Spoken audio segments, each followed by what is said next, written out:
नमस्कार दोस्तों, wealth sky की न्यू इंटरेस्टिंग एक्साइटिंग वीडियो में आप सभी लोगों का स्वागत है। मेरा नाम है सुधीर और बात करेंगे इस वीडियो में हम Nifty and bank Nifty option chain के बारे में उसको समझने की कोशिश करेंगे। अंडरस्टैंड करेंगे ये जो बुल्स और बियर्स की जो फाइट चल रही है मार्केट के अंदर, ये कब तक और चलेगी और खासकर बैंक निफ्टी में कब तक चलेगी, क्योंकि वहाँ पे कब बुल्स चार्ज लेंगे या बियर्स चार्ज लेंगे, कब तक ये कंसोलिडेशन चलता रहेगा या ये जो रेंज है 400 से 500 पॉइंट की, इस रेंज में कब तक मार्केट ट्रेड करता रहेगा खासकर बैंक निफ्टी।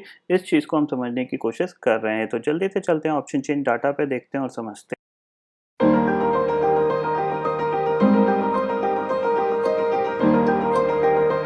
फाइनली दोस्तों मैं आ गया हूँ एनएससी की वेबसाइट पे, जहाँ पे हम Nifty and bank Nifty option chain data समझने की कोशिश कर रहे हैं। तो सबसे पहले देखो आज की क्लोजिंग की बात कर लेते हैं। 11,440 पे क्लोजिंग आई है। निफ्टी 24 पॉइंट गिर के बंद हुआ, जबकि एक गैप अप ओपनिंग मिली थी हमें। ऑलमोस्ट एक बार निफ्टी 90 पॉइंट ऊपर तक कामकाज कर रहा था, लेकिन वहाँ से एक प्रॉफिट बुकिंग आई, क्योंकि जो एरिया है, जो जोन है, उस जोन के अंदर ही मार्केट कामकाज करना पसंद कर रहा है। तो ऊपर के लेवल पे रेजिस्टेंस था 11,560 को टच करने के बाद वहाँ से निफ्टी ने एक प्रॉफिट बुकिंग दिखाई, क्योंकि पिछले 2 ट्रेडिंग सेशन में कंटिन्यूसली काफ़ी तेज़ी से भागा था।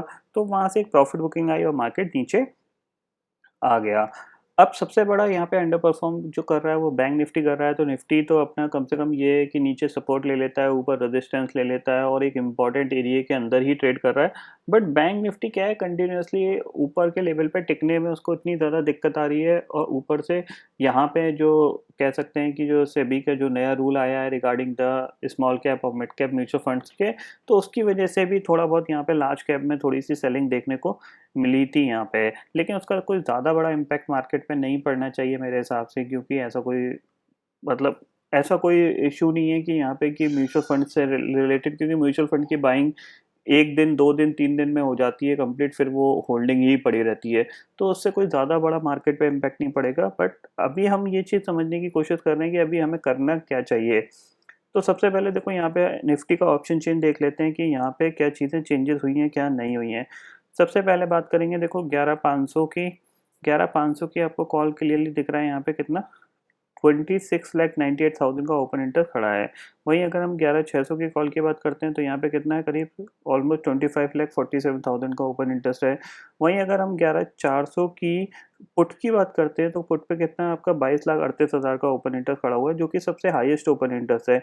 यानी मेन प्रॉब्लम कहाँ से स्टार्ट होगी, 11,400 के नीचे। जब तक 11,400 के ऊपर ट्रेड कर रहे हैं कोई दिक्कत की बात नहीं है। इवन 11,400 की कॉल पे आपको कितना करीब करीब 11,91,000 का 11,91,000 का आपको ओपन इंटरेस्ट दिख रहा है यहाँ पे। तो ये चीज़ क्लियरली समझ में आ रही है कि कहीं ना कहीं मार्केट जो एक जोन इसने बनाया था 11,200 से लेके 11,600 को, उसी के बीच में ट्रेड कर रहा है। अपर रेंज पे गया 11,550 की, वहाँ से सेल ऑफ आ गया, नीचे आया तो नीचे इसने 11,450 के आसपास ही यहाँ पे क्लोजिंग देने की कोशिश करी है। आप देख सकते हैं यहाँ पे। तो अगर हम चार्ट पे समझें तो देखो ये चैनल है जिसे हमने ऑलमोस्ट 1 तारीख को बनाया था। उसी के अंदर आपको क्लियरली दिख रहा है ये ट्रेड करता हुआ। आपको इस चैनल के बाहर हम 1 दिन गए थे, लेकिन फिर हमने तुरंत रिकवरी देके इस चैनल में ही क्लोजिंग दी थी। तो इसी के अंदर हम कामकाज कर रहे हैं, क्योंकि 11,300 और 11,600 के बीच में ही कहीं निफ्टी घूम रहा है। अगर हम बैंक निफ्टी की बात करें तो देखो बैंक निफ्टी का ये सेम चैनल है। आपको आपको मैंने क्लियरली बोला है कि इस चैनल के अंदर आप ट्रेड ना करें, वो ज़्यादा बेटर है। बट कुछ लोग ये भी कह रहे थे कि अगर देखो सर यहाँ पे 22,700 के पास हम पुट ले लेते तो हमें प्रॉफिट हो जाता, नीचे आता हम कॉल ले लेते तो प्रॉफिट हो जाता। देखिए एक्चुअली जब मार्केट गिर जाता है तो उस चीज़ को समझना बहुत आसान होता है कि हम यहाँ पे पुट ले लेते, यहाँ पे कॉल ले लेते। लेकिन जब मार्केट ट्रेड कर रहा होता है तब ये चीज़ रियलाइज़ नहीं होती कि यहाँ से मार्केट गिर सकता भी है या फिर यहाँ से ब्रेकआउट आ सकता है। क्योंकि आप अगर यहाँ पे मैं निफ्टी की बैंक निफ्टी की बात करूँ तो देखो आप डे चार्ट पे यहाँ पे कंटिन्यूसली बैंक निफ्टी कर क्या रहा है, आप देख रहे हो। 31 अगस्त के बाद सिर्फ एक ग्रीन कैंडल है, बाकी सारी रेड कैंडल है। और आज ये इतनी बड़ी रेड कैंडल दोबारा से बन गई है और इसने जो 50 डे मूविंग एवरेज के ऊपर जो होल्ड करने की कोशिश कर रहा था, ये फिर इसने तोड़ के नीचे आ गया है। अब देखो होगा क्या, अगर ये लेवल टूटता है यानी 22,000 का लेवल टूटता है, तो फिर जो अब की जो डाउन साइड खुल रही है वो करीब करीब 21,000 की खुल रही है। और जिसमें कि इम्पोर्टेंट लेवल जो होगा वो आपका कितना होगा, 21,700 का। यानी 21,700 पे अगर बैंक निफ्टी होल्ड करता है तो ठीक है, नहीं होल्ड करता है तो फिर आपको 21,000 का लो भी दिखा सकता है। अब ये भी हो सकता है कि बैंक निफ्टी कल के ट्रेडिंग सेशन में यहीं से ये सपोर्ट लेके दोबारा से ऊपर आ जाए, तो कुछ भी पॉसिबल है फिलहाल इस रेंज के अंदर, क्योंकि इस रेंज के अंदर अल्टीमेटली पैसा किसको मिल रहा है, ज़्यादातर ऑप्शन सेलर को मिल रहा है। क्यों मिल रहा है, क्योंकि उन्होंने क्या किया हुआ है, देखो एक रेंज मार्केट की वो समझ गए कि 22,700 से ऊपर बैंक निफ्टी इतनी जल्दी जाएगा नहीं और 22,000 के नीचे नहीं जाएगा। तो उन्होंने इसी 700 पॉइंट की रेंज को प्ले करके 22,700 के ऊपर के जितने की ऑप्शन है कॉल्स के वो बेच रखे हैं और नीचे 22,000 के नीचे की जितनी पुट हैं वो सेल कर रखी हैं। तो जिससे बेनिफिट ये है कि धीरे धीरे टाइम वैल्यू डिके हो रही है और उसका प्रॉफिट सीधा सीधा ऑप्शन सेलिंग में जा रहा है। लास्ट वीडियो मैंने आपको रिगार्डिंग एक आइडिया दिया था कि ऑप्शन सेलिंग करके आप किस तरीके से आप हेज करके अपनी पोजीशन को एक वीकली एक 5 से 10,000 के प्रॉफिट के लिए आप काम कर सकते हो। तो उसमें उस पर्टिकुलर वीडियो में बहुत से लोगों की क्वेरीज ये आई थी कि सर हमें बहुत ज़्यादा डीपली समझना है या बहुत ही ज़्यादा क्लियरिटी के साथ किस तरीके से हम पोजीशन बनाएं, कैसे हम एनालाइज करेंगे कि यही रेंज है। तो उसके लिए मैं कोशिश कर रहा हूँ कि कुछ ऐसे वीडियोस डेवलप किए जाएँ, एक regarding the small course develop किया जाए जिसकी नॉमिनल सी कॉस्ट रख के 1,000-1,500 रुपये रख के और उसको डिस्ट्रीब्यूट किया जाए, ताकि जो लोग सीखना चाहते हैं, समझना चाहते हैं या जिन लोगों ने इंडेक्स कोर्स परचेज़ किया था उनको वो चीज़ समझ में नहीं आई है और थोड़ी सी दिक्कत आ रही है, तो उनके लिए काफ़ी मदद हो सकती है। और जिस तरीके से इंडेक्स कोर्स में काफ़ी लोगों को बेनिफिट मिला, उसी तरीके से इस कोर्स को बाय करने के बाद आप लोगों को काफ़ी अच्छा बेनिफिट मिल सकता है। अगर हम करेंटली अगर देखें तो सेम व्यू है मेरा अभी भी क्लियरली कि इस चैनल के बाहर मैं ट्रेड करने के लिए तैयार नहीं हूँ। इस चैनल के अंदर मैं ट्रेड करने को तैयार नहीं हूँ। इस चैनल के बाहर आप देख रहे हो बैंक निफ्टी ने ये डाउन साइड में क्लोजिंग दिखाई है, लेकिन मेरे को इतना नहीं लग रहा कि ये बैंक निफ्टी यहाँ से कभी भी बाउंस भी कर सकता है।